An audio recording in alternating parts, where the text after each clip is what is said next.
The last thing we learned is we were talking about how on Rosh Hashanah things are, so to speak, in our hands. That Hashem creates the world from scratch every single year. On Rosh Hashanah we spoke about the fact that it's comparable to speaking, and you wouldn't speak if you don't have an audience. And it's comparable to being a king, where there's no value in being a king if you don't have subjects. So that puts a lot of power in our hands. And we identified that, generally speaking, there's a lot of power in our hands. That's why people, for example, don't talk on Rosh Hashanah, because the whole thing is about speech and about reconstituting the speech of the world. And so the only things that you want to say, certainly for the first 12 hours or so, from when Rosh Hashanah comes in until blowing the shofar, is words of Tehillim and words of Torah, etc. But effectively what we said is that the blowing of the shofar is the key. When we blow the shofar, that's like almost this primal cry. Wake up, hello. I'd like to hear what it is that you have to say. So it shows our interest, and that is supposed to arouse Hashem to want enthusiastically to speak again. So in other words, to create the world again and to invest in the world again, and so on and so forth. So we left off last time by saying, well, what happens this year? Because Rosh Hashanah is on Shabbos, and therefore we don't get to blow the shofar. So if we don't get to blow the shofar, what happens to the whole system? We said that the system relies very strongly on us, and that we have to do something, and something dramatic.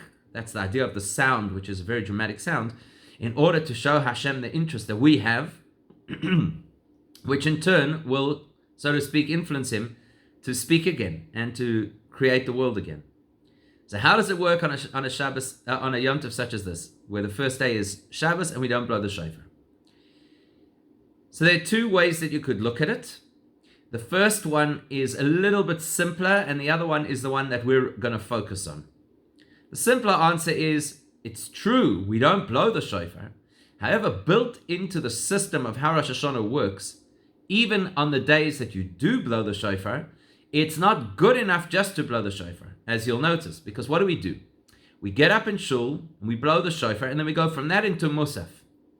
And during the course of Musaf, we read three major sections: Malchios, Zichronos, and Shofars. And basically what we do there is we use psukim, verses out of the Torah, or out of the Tanakh, that speak to the primary themes of Rosh Hashanah. The entire first section is the theme of Malchios, which achieves what we're trying to achieve. What are we trying to achieve when we blow the shofar? I'm ready for Hashem to be my king. That's what we're trying to achieve. It's kind of like the herald, that you blow when you coronate a king. So in the absence of the shofar, we read verses in the Torah that carry that same theme. So there we go. I'm saying verbally, I want Hashem to be my king. And that helps. Because even if I was blowing the shofar, I would still be required to make those announcements. So here, in the absence of blowing the shofar, I make those announcements anyway. Plus, in addition to that, the third section that we read in Musaf is shofaros, which is psukim, verses out of Tanakh that speak about the significance of the shofar, the history of the shofar, why we blow the shofar, what the shofar is supposed to represent. So if I'm unable to blow the shofar, at the very least, I get to read and to verbalize what the value and the meaning of the shofar is. So that also helps to achieve what I'm trying to achieve. So that's the simplest answer. In the absence of the shofar itself, so I create another means of achieving what the shofar is supposed to achieve. And you could say it's a technicality. The reason I don't blow the shofar is because of a technicality. What happens if somebody doesn't know how to blow the shofar and they land up breaking Shabbos to be able to take the shofar to an expert or whatever the case is? So because of a technicality, I can't blow the sound, but that doesn't mean that I can't achieve the theme and the goal of blowing the shofar by saying these various verses. That's one possible explanation. But there's a more beautiful and deeper explanation, which I think we'll find not only reassuring, but actually quite empowering. There's a difference between Yom Tov and Shabbos, a cardinal difference between Yom Tov and Shabbos. So of course Rosh Hashanah falls into the category of Yom Tov, and Shabbos is in its own category. And the difference between the two is that Shabbos is Shabbos whether you like it or not. There's absolutely zero human influence over when Shabbos is. It's set in motion from the beginning of time that the seventh day of every week will be Shabbos. It begins at sunset, it ends at nightfall, and that's it. It's completely, as the expression goes, mikdasha v'kaimo. It is sanctified on an ongoing basis, on a consistent basis, regardless of what we do. Yom Tov, on the other hand, is a completely different story. Yom Tov is definitely dependent on what we do. So if you're up to date, for example, in learning the daily Rambam, we know that the last few days we've been learning about how you establish and run the Jewish calendar. And the mitzvah is, for us as people, okay, we don't do it today because we don't have the Sanhedrin in Yerushalayim, but the mitzvah is that what you're supposed to do is you're supposed to wait and you're supposed to see the new moon, and only once you see the new moon you make an announcement that this is now Rosh Chodesh, and based on when you decide that Rosh Chodesh is, that will determine when Yom Tov's going to be. So Yom Tov last year and Yom Tov this year might not be the same with that system, because it could be that last year Elul landed up having 29 days, and then we spotted the moon and we announced Rosh Chodesh the following day. And it could be that this year nobody saw the moon, so we had to wait until the 30th day had passed and only made Rosh Chodesh the next day.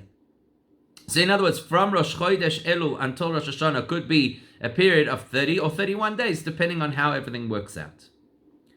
So that tells you that Yom Tov depends very much on our input, generally speaking. We determine Yom Tov.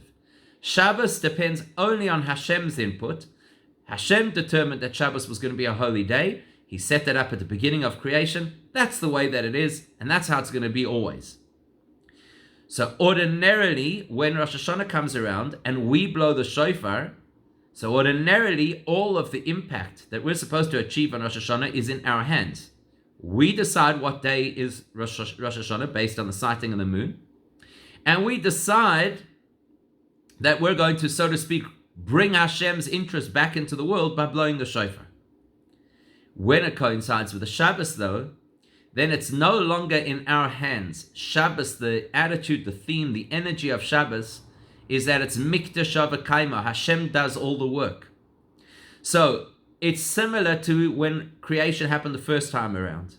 Obviously, the first time Hashem created the world, it wasn't because of us. Nobody stood there petitioning, please Hashem create a world. It was His initiative from start to finish. And so because Hashem initiated the creation of the world at that particular point in time, it's on His terms. When Rosh Hashanah coincides with the Shabbos, whatever the shofar was supposed to achieve happens automatically. Hashem does it for us. And we can almost, in a sense, sit back, relax, and enjoy the experience because we don't carry that kind of pressure that we normally carry to construct the reality and the energy for the new world. Hashem's got this. He's looking after us. And in a certain sense, you could say that everything is smoother and everything is easier, and that there should, please God, be more brocha in the year, because it starts off completely with Hashem's energy and volition. So that's reassuring for us. Under ordinary circumstances, there's a tremendous amount of pressure on us.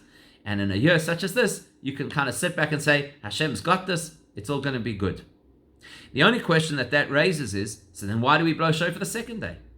If Hashem's already taken care of everything on the first day, why do we blow shofar on the second day? It's all done. Everything's done. And that, please God, we'll learn tomorrow.